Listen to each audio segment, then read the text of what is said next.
കൊല്ലത്ത് police സ്റ്റേഷനിലെത്തിയ മധ്യവയസ്കനെ police ക്രൂരമായി മർദ്ദിച്ചതായി പരാതി.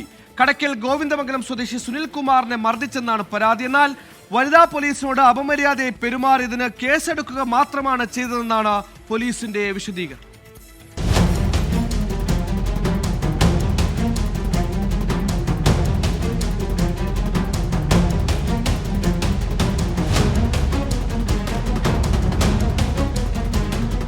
കഴിഞ്ഞ ദിവസം രാത്രിയിലായിരുന്നു സംഭവം. പോലീസ് ഉദ്യോഗസ്ഥൻ വിളിച്ചതനുസരിച്ചാണ് സ്റ്റേഷനിലെത്തിയതെന്നും അകാരണമായി പോലീസുകാർ മർദ്ദിക്കുകയായിരുന്നുവെന്നും സുനിൽകുമാർ. അവിടെ ചെന്നിട്ട് ഞാൻ ഇറങ്ങി വന്നപ്പോഴത്തേക്കും മറിഞ്ഞുപോയി.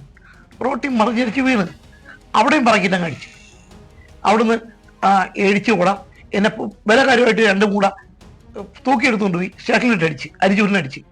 അത് കഴിഞ്ഞിട്ട് ഞാൻ മൊഴി കൊടുക്കാൻ ആശ്ചര്യം പോയപ്പോഴത്തേക്ക് ചെരുപ്പ് പോയി, എൻ്റെ മൊബൈലിൽ പോയി, 10,000 രൂപ പൈസയും പോയി.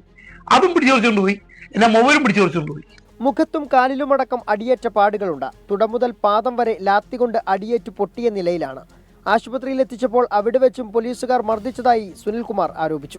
സംഭവത്തിൽ ഉന്നത പോലീസ് ഉദ്യോഗസ്ഥർക്കടക്കം പരാതി നൽകാനാണ് സുനിൽകുമാറിന്റെ തീരുമാനം. അതേസമയം സ്റ്റേഷനിൽ മദ്യപിച്ചെത്തിയ സുനിൽകുമാർ ഡ്യൂട്ടിയിലുണ്ടായിരുന്ന വനിതാ പോലീസുകാരിയെ അസഭ്യം പറയുകയും നഗ്നതാ പ്രദർശനം നടത്തുകയും ചെയ്യുകയായിരുന്നുവെന്നും ഇതിൽ കേസെടുക്കുക മാത്രമാണ് ചെയ്തതെന്നും പോലീസ് പറയുന്നു.